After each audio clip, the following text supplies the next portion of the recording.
En los anales de la historia real británica, pocas muertes han sido tan espantosas como patéticas o tan absolutamente carentes de dignidad.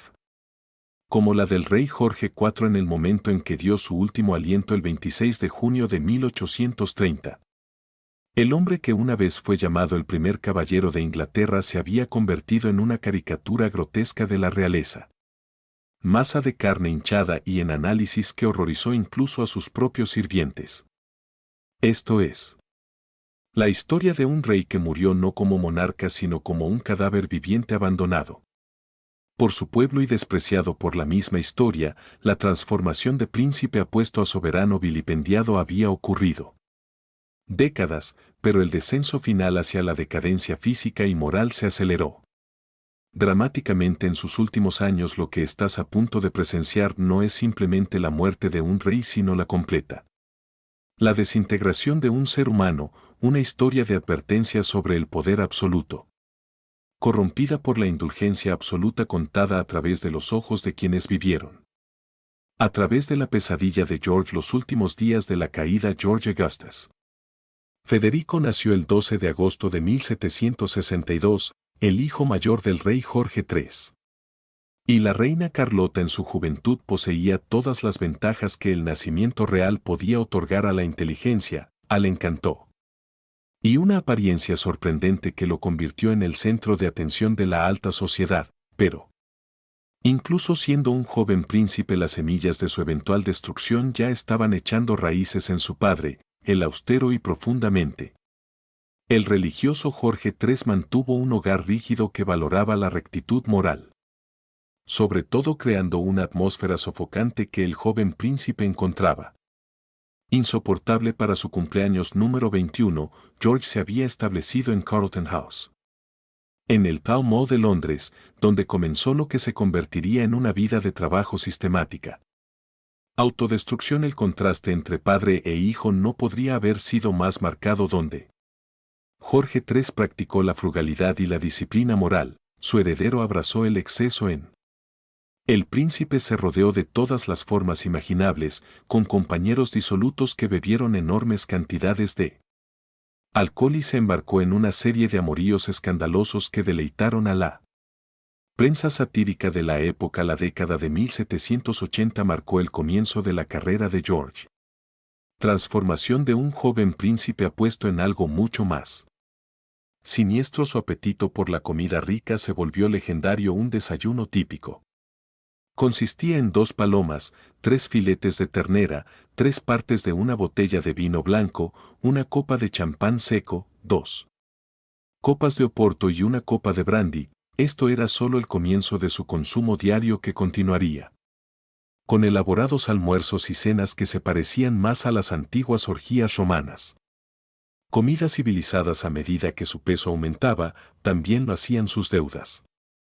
En la década de 1790, George debía sumas astronómicas a los comerciantes y prestamistas más prestigiosos de Londres.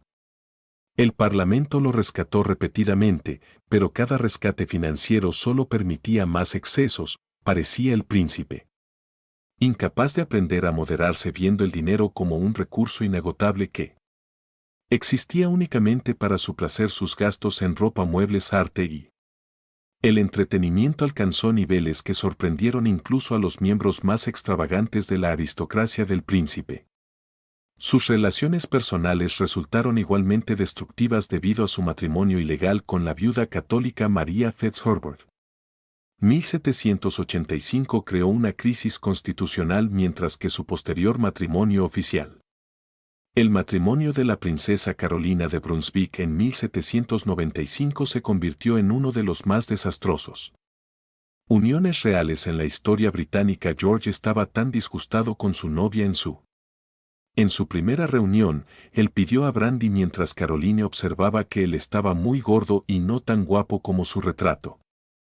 Su noche de bodas, durante la cual George fue encontrado inconsciente y borracho en la chimenea, marcó el tono para una relación que escandalizaría a Europa. El mutuo odio de la pareja se convirtió en una fuente de entretenimiento público, con periódicos y caricaturistas satíricos que documentan cada detalle de sus La separación del trato que Jorge dio a Carolina, de quien más tarde intentó divorciarse cuando se convirtió en rey, demostró una crueldad que se extendía mucho más allá de la mera discordia marital que él sistemáticamente la excluyó de la corte, eliminó su nombre del libro de oración común e incluso intentó impedirle asistir.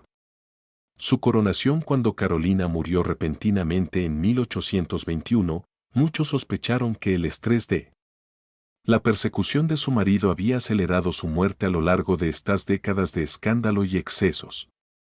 El cuerpo de George comenzó para mostrar los efectos devastadores de su estilo de vida, en 1797, a los 35 años, ya. Pesaba 245 libras, un tamaño enorme para la época, su rostro una vez fue considerado entre los más. El más guapo de Inglaterra comenzó a hincharse y distorsionarse y desarrolló una serie de papadas que ninguna cantidad de modas podía ocultar, mientras que su figura, una vez atlética, desaparecía bajo capas de grasa. Eso hizo que el movimiento simple fuera cada vez más difícil, sin embargo la vanidad del príncipe permaneció intacto incluso cuando su cuerpo se deterioró, empleó un ejército de los fabricantes de corsés a medida y los artistas cosméticos para mantener la ilusión de su antigua belleza, sus corsés se convirtieron en maravillas de la ingeniería, una bastilla de hueso de ballena como señaló un observador diseñado para comprimir su enorme vientre hasta lograr una especie de figura humana. Se puso pelucas elaboradas para ocultar su cabello ralo y se aplicó rubor y polvos para disimular su tez cada vez más superficial y vestidos con trajes cada vez más extravagantes, que sirvió para distraer la atención de su decadencia física cuando Jorge III sufrió su colapso mental final en 1810. El hijo mayor se convirtió oficialmente en príncipe regente y ejerció el poder real mientras su padre vivió el resto de sus años en la locura y el aislamiento durante el periodo de la regencia, que dura hasta la muerte de Jorge III en 1820. Debería haber sido el pináculo de el logro del príncipe, en cambio, marcó la aceleración de su decadencia personal y el comienzo de su transformación de un príncipe meramente disoluto en algo mucho más siniestro y patético. Como el príncipe regente George poseía un poder sin precedentes para remodelar la sociedad británica según sus gustos, encargó magníficos proyectos arquitectónicos, patrocinó la artes en una escala no vista desde el Renacimiento y presidió algunas de las temporadas sociales más brillantes de la historia de Londres. Sin embargo, bajo la apariencia del logro cultural, yacía un creciente oscuridad que eventualmente lo consumiría por completo. Su consumo de alcohol aumentó a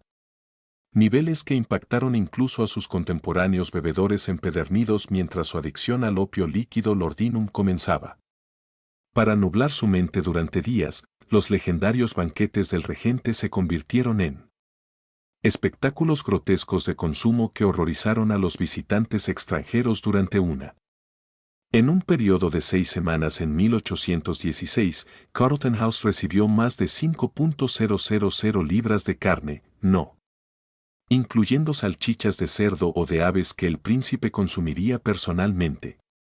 Cantidades de comida que parecían imposibles de digerir para cualquier ser humano, acompañándolas con ríos de vino, champán y licores que lo dejaban estupefacto durante horas en sus cenas duras desde la primera hora de la tarde hasta el amanecer, y los invitados a menudo se marchaban horrorizados por el comportamiento del príncipe. En 1820, cuando Jorge finalmente ascendió al trono como Jorge IV, pero ya se había convertido en una figura de burla en lugar de respeto.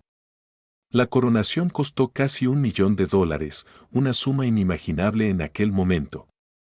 Criticado como un ejercicio de exceso megalómano, el nuevo rey apareció con una corona decorada con más de 12.000 diamantes alquilados, sus enormes cuerpos apretados en túnicas de tejido plateado que lo hizo parecer, en palabras de un observador, una magnífica ballena vestida para un baile de máscaras. Los primeros años del reinado de Jorge estuvieron marcados por crisis políticas que revelaron su Su incapacidad para la realización y su intento de divorciarse de la reina Carolina crearon un escándalo público.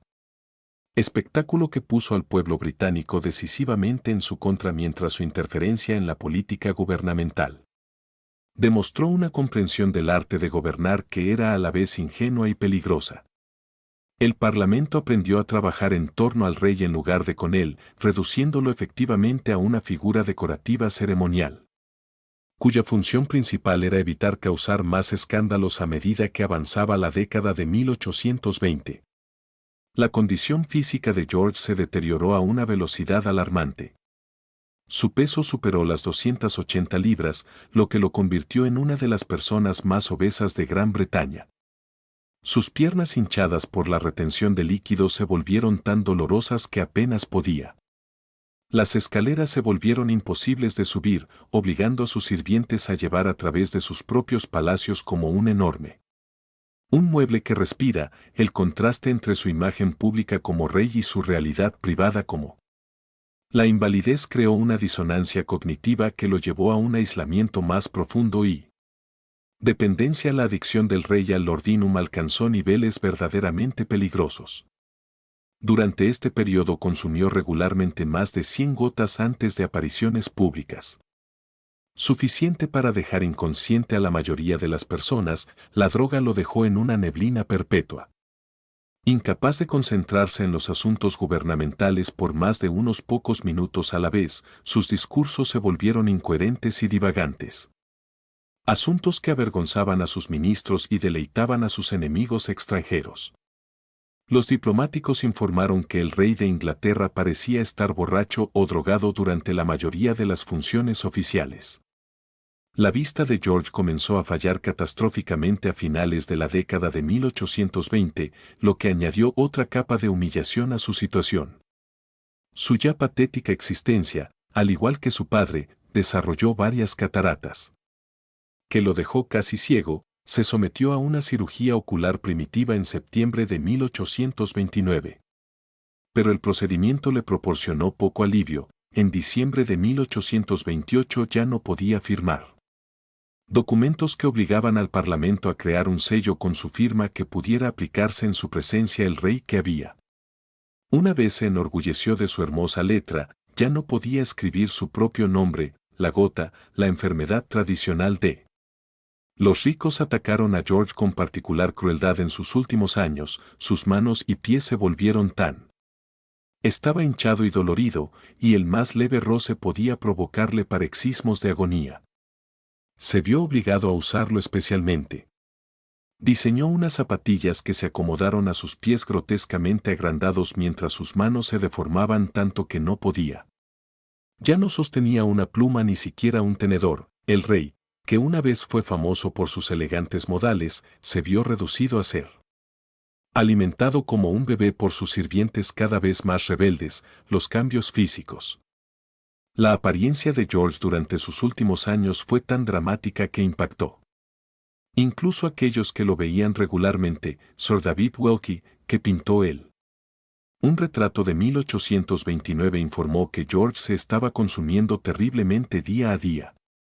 A pesar de su enorme tamaño, el artista describió la experiencia como una experiencia muy especial. Asunto difícil y melancólico, y comparó al rey con una gran salchicha embutida en la cubierta de Wilkie.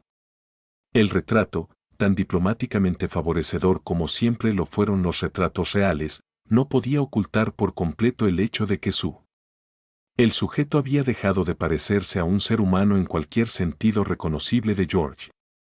La respiración se volvía cada vez más difícil a medida que su enorme peso comprimía sus pulmones y su corazón, y ya no podía permanecer acostado. Mientras la presión en su pecho amenazaba con asfixiarlo, se vio obligado a dormir en posición vertical en una silla especialmente construida, con la cabeza apoyada en la mano y el cuerpo apoyado. Mediante un elaborado sistema de almohadas y cojines se proporcionaba incluso esta posición. Poco consuelo, ya que su sueño era interrumpido constantemente por ataques de tos y jadeos que lo dejaban agotado y desesperado por más laudanum. La piel del rey una vez admiró, porque su delicada tez se volvió un horror a la vista. Capas de grasa se habían Lo estiró hasta el punto de ruptura creando pliegues y arrugas que nunca se limpian adecuadamente y provocan infecciones. Y las heridas que se negaron a sanar su rostro hinchado hasta quedar irreconocible adquirieron un tono grisáceo que sugeriría un análisis interno. Los sirvientes informaron que tocar la carne del rey se sintió como presionar. Masa cruda suave y de alguna manera poco saludable, de una manera que hacía que incluso el personal del palacio endurecido rechaza con disgusto el olor que emana del cuerpo de George. Se convirtió en uno de los aspectos más mencionados de sus últimos años a pesar de los esfuerzos de su ayuda de cámara y los médicos afirmaron que su forma masiva se había vuelto imposible de mantener adecuadamente limpia. Combinación de llamas infectadas, pliegues carnosos sin lavar y los efectos secundarios de varios medicamentos creaban un olor tan fuerte que los sirvientes se atragantaban. Al entrar en sus aposentos, los visitantes del castillo de Windsor informaron haber detectado la presencia del rey desde habitaciones alejadas. Por un aroma que sugerencia que la degradación ya había comenzado, los hábitos alimenticios de George, ya legendarios por sus excesos, se volvieron aún más inquietantes en sus últimos años al no poder saborear la comida adecuadamente debido a sus medicamentos los compensaba exigiéndoles platos cada vez más elaborados y condimentados. Seguía siendo enorme a pesar de su evidente mala salud y consumía múltiples platos incluso cuando estaba claramente en apuros. La visión del rey moribundo metiéndose frenéticamente comida en la boca mientras jadeaba en busca de aire se convertía en una de los espectáculos más patéticos presenciados por el personal del castillo de Windsor. Los efectos psicológicos de George. El deterioro físico fue quizás incluso más devastador que los cambios corporales. Ellos mismos eran un hombre que había pasado toda su vida obsesionado con su apariencia. Se vio obligado a afrontar su transformación en una parodia grotesca de su antiguo yo. Los espejos eran. Fue retirado gradualmente de sus aposentos privados por orden propia, ya que ya no soportaba ver su reflejo. El príncipe, que una vez había pasado horas cada día perfeccionando su tuilelet, ahora evitaba mirarse a sí mismo por completo debido a su paranoia. Y la depresión se profundizó a medida que su condición empeoró. George se convenció de que sus sirvientes se burlaban de él a sus espaldas, una sospecha que en muchos casos es totalmente cierto. Se ponía furioso ante el menor insulto percibido y luego se derrumbaba en ataques de llanto. Podría durar horas. Su inestabilidad emocional se agravará por su consumo de drogas. La adicción lo hizo cada vez más difícil de manejar, e incluso sus más leales seguidores comenzaron a temerles. De veras, el aislamiento del rey del mundo exterior se hizo casi completo a medida que su condición se deterioró. Rara vez salía de sus apartamentos privados y cuando se aventuraba a salir era solo en un silla de ruedas especialmente construida que podía soportar su enorme peso. El hombre que una vez había sido el centro de atención. El universo social de Londres vivía ahora como un prisionero en su propio palacio, aislado del contacto humano normal por sus limitaciones físicas y su vergüenza por su apariencia. La relación de George con sus médicos se volvió cada vez más antagónico a medida que su condición empeoraba. Sir Henry Halford, el médico real, fue sometido regularmente a la supervisión del rey. Abuso verbal, mientras que otros médicos fueron despedidos por brindar evaluaciones honestas de la condición de sus pacientes. George quería profesionales médicos que le dijeran lo que él quería escuchar: que la recuperación era posible, que su peso se podía reducir y que su vista podría regresar. Cuando se enfrentó a la verdad sobre su condición desesperada, prefirió matar al mensajero en lugar de confrontar. En realidad, las implicaciones políticas del deterioro de la condición de George se hicieron evidentes. Una fuente de creciente preocupación para el gobierno, un rey que apenas podía funcionar esencialmente y que era adicto a las drogas y que mostraban signos crecientes de inestabilidad mental, planteaban un grave problema. Una amenaza para la estabilidad de la monarquía. Los ministros comenzaron a discutir planes de contingencia para lidiar con un soberano que podría quedar completamente incapacitado mientras técnicamente aún está vivo, creando una crisis constitucional. que no tenía un precedente claro ni una solución para la conciencia pública de la condición del rey. Poco a poco se fue extendiendo a pesar de los intentos del palacio de mantener en secreto la sátira. Los caricaturistas que se habían burlado de la obesidad de George durante décadas ahora comenzaron a representar él como un monarca literalmente moribundo cuya existencia continua era una vergüenza. Para la nación el contraste entre los boletines oficiales sobre la salud del rey que hablaban de indisposiciones y los reveses temporales y la realidad de su condición se convirtieron en una fuente de humor amargo entre el pueblo británico. Los sirvientes del castillo de Windsor comenzaron a mostrar una alarmante falta de respeto por su amo real, ya que su condición. Los lacayos deteriorados se quejaban abiertamente de tener que soportar el enorme peso del rey, mientras que las camareras. Los chismes sobre el horrible olor que impregnaba sus aposentos hicieron que los elaborados protocolos del servicio real comenzaran a se derrumbaron mientras los miembros del personal luchaban por mantener su dignidad al tratar con un soberano que claramente había perdido. Los patrones de sueño de George se volvieron cada vez más erráticos a medida que su malestar físico se intensificaba y dormitaba de forma irregular durante el día y luego permanecen despiertos durante horas durante la noche, exigiendo que los sirvientes se sentaran con él mientras luchaba con el dolor y las dificultades para respirar, sus desvaríos nocturnos. A menudo inducido por Loram se volvió legendario entre el personal del palacio que echaba suertes para determinar quién sería el elegido. Tener que soportar la compañía del rey durante sus vigilias de medianoche, el apetito del rey. Porque el alcohol permaneció intacto a pesar de su evidente mala salud. Continuó consumiendo enormes cantidades de vino, champán y licores a menudo, mezclándolos con su señor en combinaciones que habrían matado instantáneamente a un hombre inferior. Su tolerancia para el alcohol se había vuelto tan alto que las cantidades que dejarían inconscientes a las personas normales simplemente lo hacían sentir ligeramente inconsciente. Más hablador, aunque su discurso seguía siendo arrastrado y en gran medida incomprensible. En 1829, la condición de George se había deteriorado hasta el punto en que ya no podía desempeñar ni siquiera las funciones más básicas de la realeza.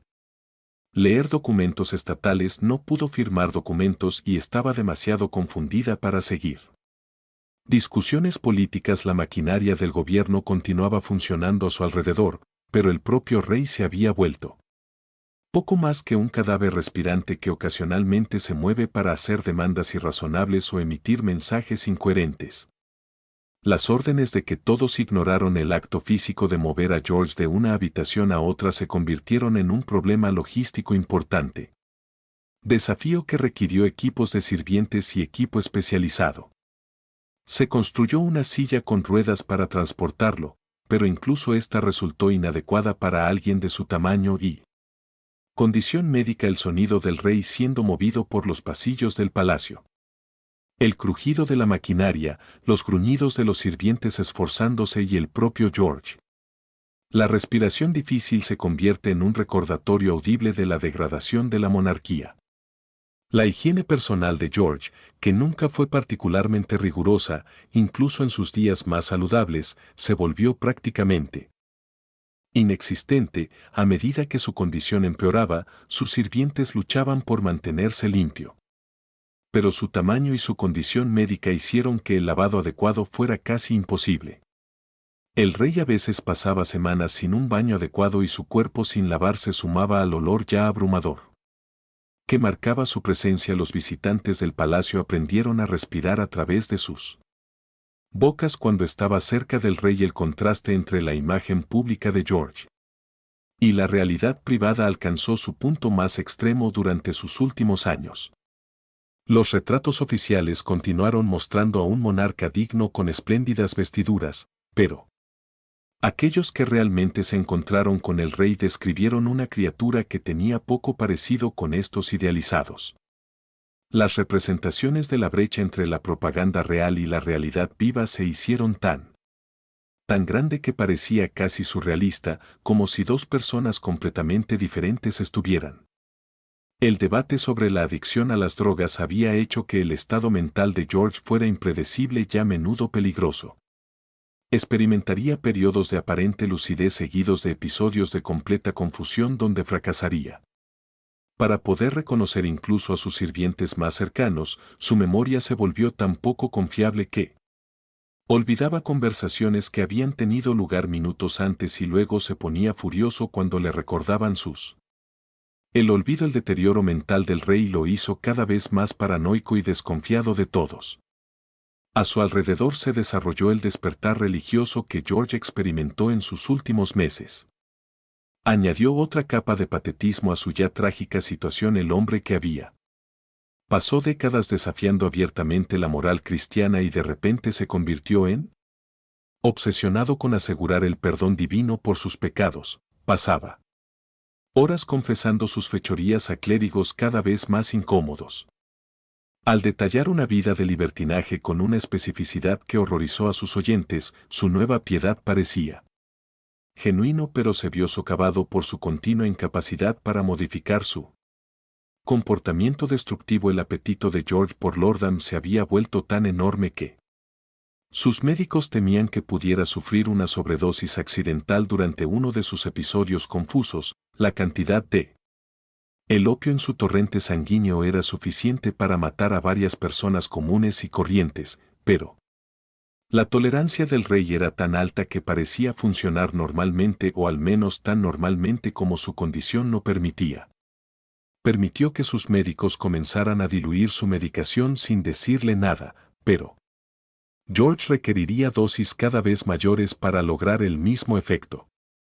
La relación del rey con la comida se volvió cada vez más disfuncional a medida que su muerte se acercó, a pesar de su evidente incapacidad para digerir adecuadamente las comidas, y continuó exigir elaboradas cenas de varios platos que consumiría con mecánica. La determinación de ver a George tragando comida mientras estaba claramente angustiado se convirtió en una de las cosas más difíciles. Aspectos inquietantes de su periodo final que sugieren un hombre que lo había perdido todo. Conexión con sus propias necesidades físicas y limitaciones, relaciones personales. Se volvió prácticamente imposible para George a medida que su condición se deterioraba. Su amante de mucho tiempo, la marciana Cunningham, se distanció gradualmente de la corte a medida que la apariencia del rey se volvió demasiado grotesca para soportar sus pocas.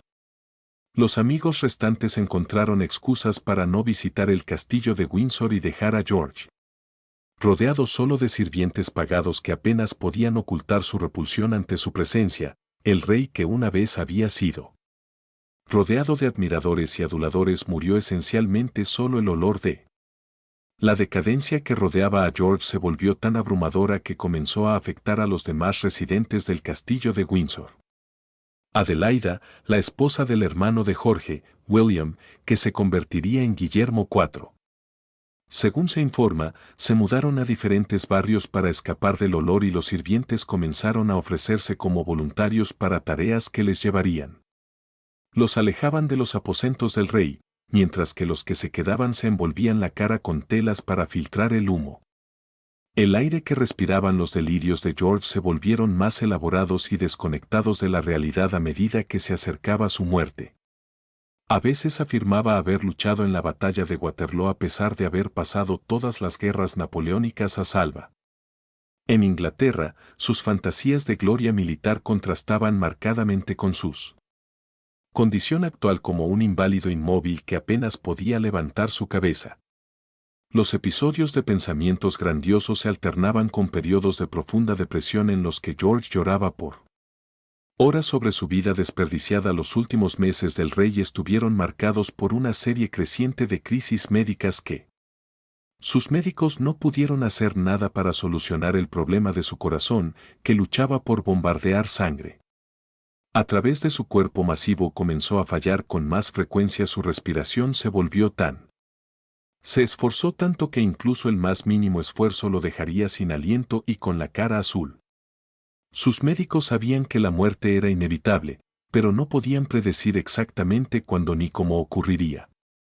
Ocurrió dejando a todos en un estado de sombría anticipación. El dolor físico se convirtió el compañero constante de George durante su periodo final. Fue la combinación de gota La hidropesía, la insuficiencia cardíaca y varias otras dolencias crean una sinfonía de sufrimiento que ninguna cantidad del ordino podría suprimir por completo su clamor.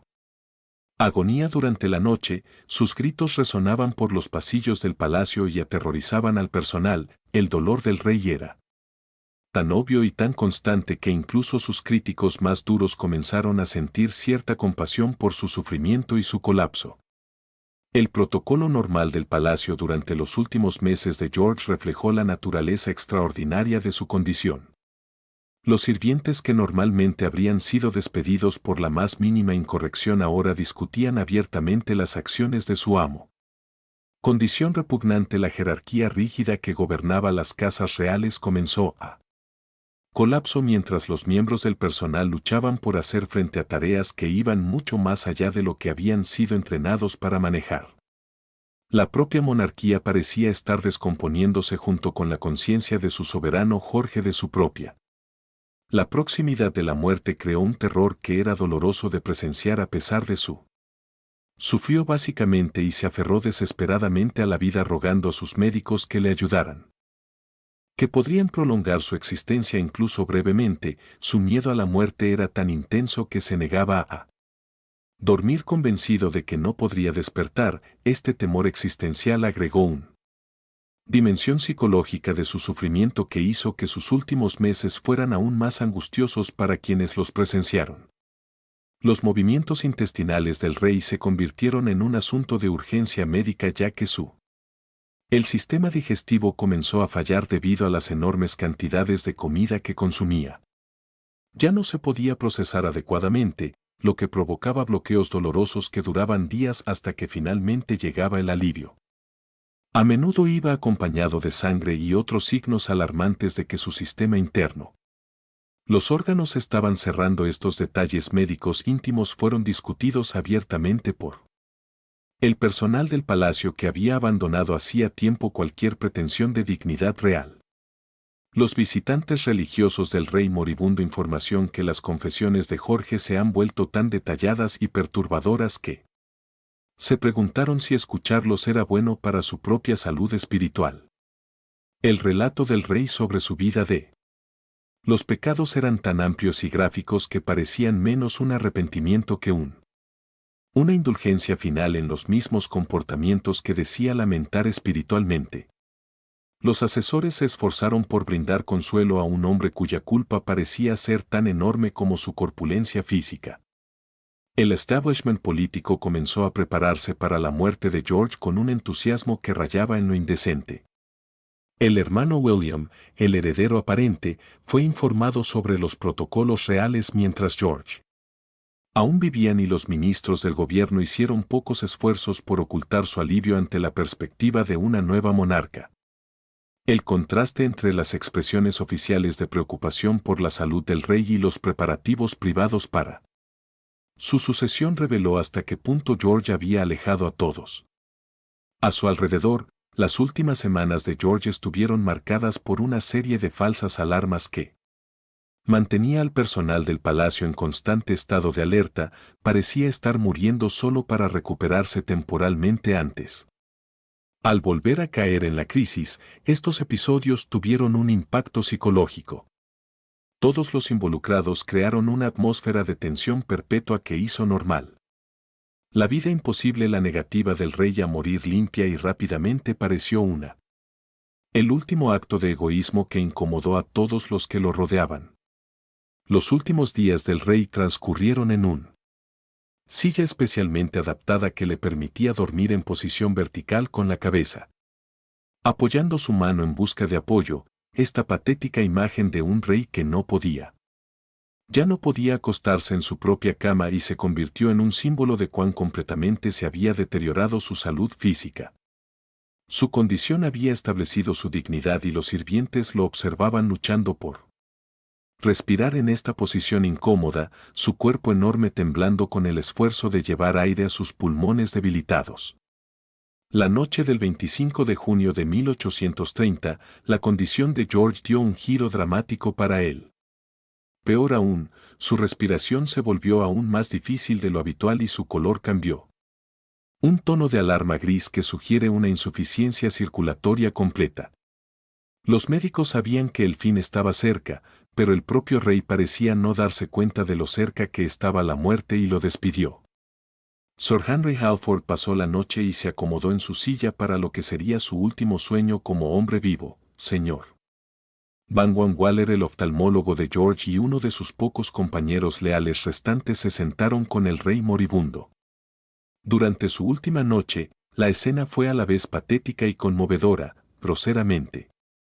Un monarca obeso y moribundo, tomados de la mano de una de las pocas personas que todavía se preocupaban lo suficiente como para quedarse con él, el contraste entre el enorme cuerpo decaído de George y este simple gesto humano de la compañía resaltó la tragedia de una vida que se había vivido sin amor ni amistad genuinas al amanecer.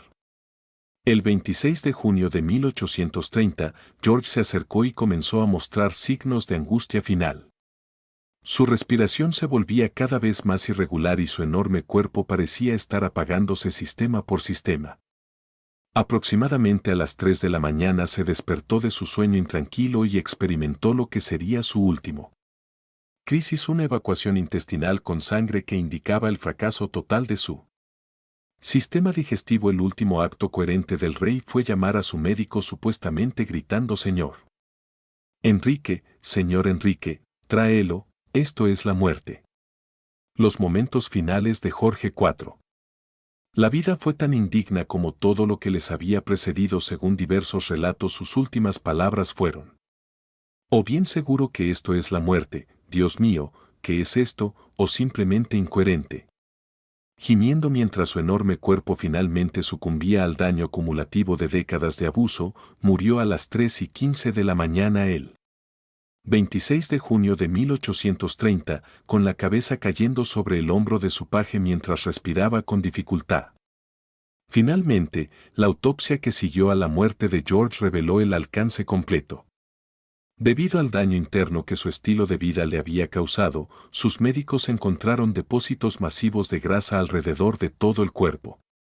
Sus órganos vitales, particularmente su corazón y riñones, la cantidad de grasa era tal enorme que literalmente había aplastado sus órganos internos, haciendo imposible el funcionamiento normal de su estómago. Se notaba evidencia del vaso sanguíneo roto que había causado su crisis final, mientras su hígado mostró el daño característico del alcoholismo crónico. La noticia de la muerte de Jorge IV se expandió por Londres con una velocidad notable, pero el público. La reacción fue diferente a todo lo visto por un monarca anterior. En lugar de la tradicional manifestación de dolor hubo luto, alivio apenas disimulado y en muchos casos celebración abierta. Según el Times, el más respetado, el periódico del día, publicó lo que podría ser el obituario más condenatorio jamás escrito para un rey británico, preguntando: ¿qué ojo ha llorado por él? ¿Qué corazón ha latido un latido de un dolor inmercenario? El periódico continuó con su devastadora evaluación de que nunca era un individuo menos lamentado por sus semejantes que este rey fallecido. Si alguna vez tuvo un amigo devoto en cualquier rango de la vida, protestamos que el nombre de él o ella nunca nos llegó. Esta honestidad brutal reflejaba una visión más amplia. El sentimiento público era que Jorge IV no solo había sido un mal rey, sino un rey principalmente ser humano repugnante cuya muerte fue causada para celebrar en lugar de lamentar los desafíos prácticos de la preparación del cuerpo de George para el entierro. Supuso una última humillación para él. Monarca muerto, su enorme tamaño hizo imposibles los preparativos funerarios normales, requiriendo equipo especialmente construido y refuerzos para soportar su peso. El ataúd tuvo que estar hecho de caoba española revestida de plomo para contener su enorme figura, mientras que los pasillos del palacio requerían protección. Paneles de madera para evitar daños por el peso del ataque y su grotesco contenido incluso en la muerte del cuerpo de George continuó emitiendo el olor que había hecho que sus últimos años eran tan desagradables para quienes lo rodeaban, los funerarios que trabajaban en él. El cadáver se quejó del olor mientras que el proceso de embalsamamiento resultó más difícil de lo habitual debido a la intervención del rey. Tamaño y el avanzado estado de diagnóstico que aparentemente había comenzado incluso antes de su muerte, el hombre que una vez había sido. La obsesión por los perfumes y los cosméticos se había convertido en una fuente de repulsión que ya no existía. La cantidad de preparación podría enmascarar por completo el velatorio en el castillo de Windsor, que se destacó por la falta de luto genuino entre los visitantes mientras el protocolo exigía que la gente vistiera de negro y mantuviera un orden apropiado. Los observadores del somnolencia notaron que la atmósfera era más curiosa que triste, muchos vinieron a mirar boquiabiertos. Ataúd enorme en lugar de presentar sus respetos mientras otros parecen estar confirmando que George estaba realmente muerto. En lugar de lamentar su fallecimiento, la procesión fúnebre se convirtió en un tema de burla en lugar de reverencia. Los relatos contemporáneos describen a cortesanos contando chistes triviales durante la ceremonia mientras la atmósfera general sugirió alivio en lugar de dolor, incluso el hermano de George, William, quien se convirtió en. Se informó que Guillermo IV mostró un entusiasmo inapropiado por su nuevo rol como rey, comportándose con falta de respeto. Decoro que escandalizó incluso a aquellos acostumbrados a la disfunción real, el servicio fúnebre en la capilla de San Jorge. Se caracterizó por un ruido considerable y una perturbación que no tenía nada que ver con la emoción genuina, los sonidos no provenían de dolientes que lloraban, sino también de asistentes inquietos que parecían ansiosos por él. Procedimientos para terminar y poder volver a la vida normal. El contraste con el dolor genuino que había marcado otros funerales reales fue marcado y comentado. Fueron prácticamente todos los presentes los que se enteraron de que el entierro en sí requirió una ingeniería especial para manejar el enorme peso de George. El suelo de la bóveda real tuvo que ser reforzado para soportar el peso, mientras que se colocaban poleas y soportes adicionales. Se instalaron para bajar el ataque de forma segura, incluso este proceso mecánico final parecía simbolizar cómo George. El exceso físico había complicado todos los aspectos de su existencia, haciendo aún más. La muerte es más difícil y costosa de lo que debería ser inmediatamente después. El recuerdo de la muerte de George reveló cuán profundamente había alejado a todos los que lo conocían, sin tocarlo genuinamente. Los homenajes surgieron de amigos o seres queridos, sin recuerdos sinceros de bondades privadas o virtudes ocultas. En cambio, la respuesta abrumadora fue alivio de que una vergüenza nacional finalmente hubiera terminado, liberando a Gran Bretaña de la vergüenza de estar representada por tal. El grotesco y disfuncional monarca, el Duque de Wellington, quizás la figura más respetada en Gran Bretaña en ese momento, proporcionó una evaluación prácticamente directa del rey muerto. Era el peor hombre que había conocido. Jamás cayó en toda su vida el más egoísta, el más falso, el más mal nato, el más completamente pecado. Una cualidad redentora de este juicio de un hombre que había conocido personalmente a George. Durante décadas tuvo un peso particular y reflejó las opiniones de muchos que habían tratado con el rey profesionalmente. La transición a Guillermo IV estuvo marcada por una sensación de alivio casi palpable. En todo el gobierno y la corte, si bien William tenía sus propias excentricidades y limitaciones, representaba una mejora dramática sobre su predecesor simplemente por el hecho de ser funcional como ser humano. El contraste entre los dos hermanos, uno es un inválido grotesco y el otro al menos capaz de. Los deberes reales básicos pusieron de aliviar cuán completamente había fracasado Jorge en todos los aspectos. Aspecto de su papel. Las evaluaciones históricas del reinado de Jorge IV han sido uniformemente negativas entre los historiadores. Luchando por encontrar algún legado positivo de su década como rey, su mecenazgo arquitectónico y cultural. Sus contribuciones, aunque significativas, se vieron eclipsadas por sus fracasos personales y el daño que le hizo a la humanidad. Institución de la monarquía. La mayoría de los estudiosos concluyen que Gran Bretaña habría estado mejor servida si Jorge nunca hubiera sido elegido. Nacido y mucho menos convertido en rey, las lecciones médicas de la muerte de George fueron en gran medida ignorado por los observadores contemporáneos que estaban más interesados en las implicaciones morales y políticas de su fracaso que en comprender los procesos fisiológicos que lo habían matado. Las complicaciones relacionadas con la obesidad eran inusuales en la época y podrían haber. Proporcionó información valiosa sobre los riesgos para la salud que conllevan la sobrealimentación extrema y el alcoholismo, pero estas oportunidades para los avances médicos se perdieron y la prensa satírica hizo un día de campo con la muerte y el funeral de George producen caricaturas y comentarios que se burlan. Todo, desde su enorme ataque hasta la falta de dolientes genuinos, la tradición artística de la sátira real alcanzó nuevas cotas de crueldad en respuesta a la muerte de George, y los artistas se sintieron libres de expresar opiniones sobre la monarquía que se había estado construyendo durante décadas pero que no podía expresarse mientras el rey vivía el costo de la muerte de Jorge. El funeral y el entierro añadieron un último insulto a un reinado que había estado marcado por el exceso financiero, las elaboradas ceremonias, equipo especial y los refuerzos necesarios para manejar su enorme cuerpo le costaron al tesoro millas de dólares. De libras en un momento en que el país luchaba con la deuda incluso en la muerte. George logró ser más caro y problemático de lo que cualquier persona normal hubiera sido.